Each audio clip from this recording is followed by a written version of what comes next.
Thank you for being here. I would brief you about the National Association of Realtors India. It is an organization that was formed in 2008 with the objective to professionalize and bring ethics in the real estate industry. Currently, we are an association that is present in about 16 states, 35 cities, and we have 43 city associations. National Association of Realtors India Gandhinagar से लेके गुवाहाटी तक है और लुधियाना से लेके त्रिवेंद्रम तक है।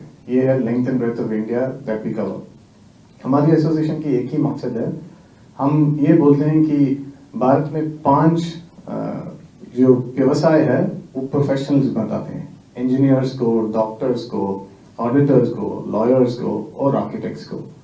हम ये मकसद लेके बैठे हैं कि हम रियल एस्टेट को भी प्रोफेशनल बनाएं और इस मुद्दे पर हम करीब 16 साल से काम कर रहे हैं, 16 years.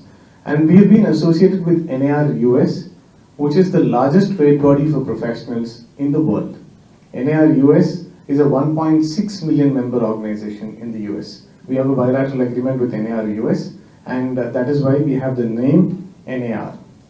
And if you ask me what is the objective of having this convention, हर साल NAR India एक प्रेसिडेंट को चुनते हैं इलेक्शन के माध्यम से या यूनानिमस इलेक्शन से।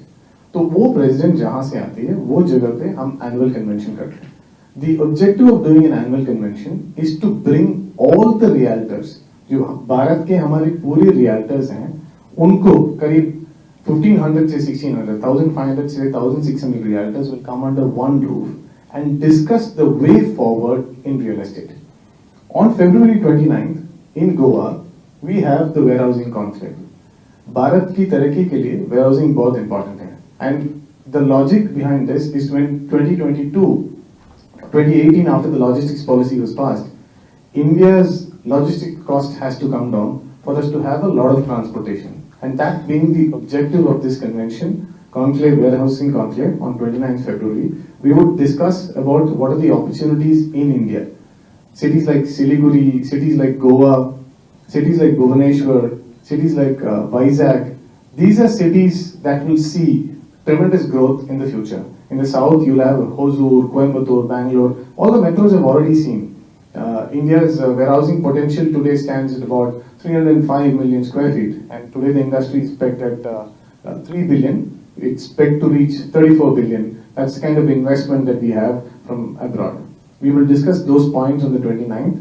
And on the 1st and 2nd, we will discuss about the opportunities in real estate in various sectors. This is NAR India's convention for you. It is the biggest show for any realtor in the country. And we always are very happy to visit different cities because this year our president-elect is from Goa, and that is why the convention is here at Goa. I would like to pass on to our immediate past president, Samir Arora, to discuss. Good afternoon, everybody. Hello to everybody from the press, and thank you for coming. Hindustan में जब भी कोई खुश होता है तो वो कहां जाके सेलिब्रेट करता था या कहां जाने की सोचता था? Goa. Goa was the dream destination for everybody. And real estate ने पिछले 2.5-3 साल में post the pandemic, the amount of jumps that real estate has seen, the way the industry has progressed, और आप लोगों ने भी देखा होगा कि हर जगह पे रेट्स बढ़ गए हैं, अवेलेबिलिटीज कम हो गई हैं, क्योंकि real estate industry is doing so well, and that is why it is opportune that even NAR India is coming to Goa. Of course, it's coincidental that we have Mr. Amit Chopra as the president-elect, and that's why the convention is in Goa. But I think it's symbolically correct. ये conventions जब NAR India में, as Shiva explained to us, हम लोग ये conventions various cities में करते हैं जहां से president आते हैं.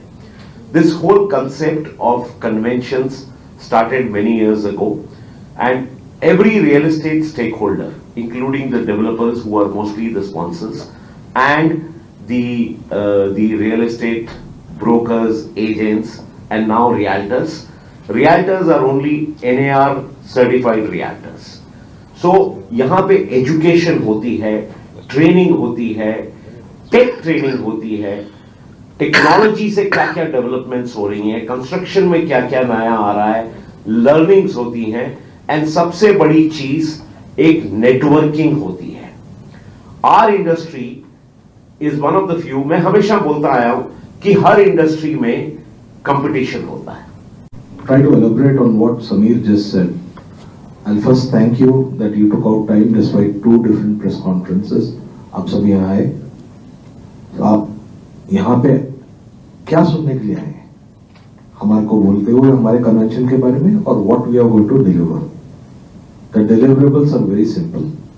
If India is going to be a 10 trillion economy or a 40 trillion economy by 2050, real estate is poised to play between 20 to 25% of that GDP growth.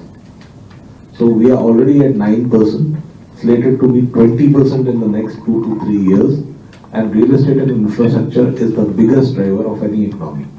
It is the only industry where we grow when people grow. Only profession that grows when prosperity happens. For a nation to prosper, it is very important for infrastructure and real estate to grow in a proper manner. So what do we try to do? We try to educate people ethics. We try to tell them that this is the new age principles to be adopted. This is how sustainability will come in. We try to tell people that you promote sustainable development. Development that comes at less cost of destruction so that the future sees some of the beauty that we have seen. We try to talk of preservation. We try to talk of projects that are friendly with nature. So we also encourage our brokers, developers, investors to come and learn from each other, to interact. We try to engage with the government. So this is my 4th press conference in actually Goa. So some of you actually have been seeing you actually in the past also. So any industry, any profession is always defined by its people. So that's what we believe in Air India. Because people make an industry good or bad. So no industry is bad, no profession is bad. So we feel actually, see, I think there's a lot of, criticism actually from the media and the industry about criticizing the broker at large. That's because actually we never had organized sector in this particular space. So we believe actually, see, if we bring in more educated, learned people into this profession, the perception could change. Because the educated people would like to come in only when the industry is respected. Because more and more people want to come into this sector, but they are worried, okay, that they would be labeled, okay, as unorganized, okay, or as unprofessional. So we felt, okay, that it has to change. We need to encourage more and more youngsters who are educated. Now, if you see in India, the leadership, the core leadership of NR India, they all actually have they're all either technocrats or MBAs. For example, Shivakumar is an MBA from IIM Ahmedabad. So Samir Arora is an electrical engineer. So I myself actually have done my post-graduation from XLRI Jamshedpur. So we want to give that confidence to people, youngsters, okay, to get into this sector.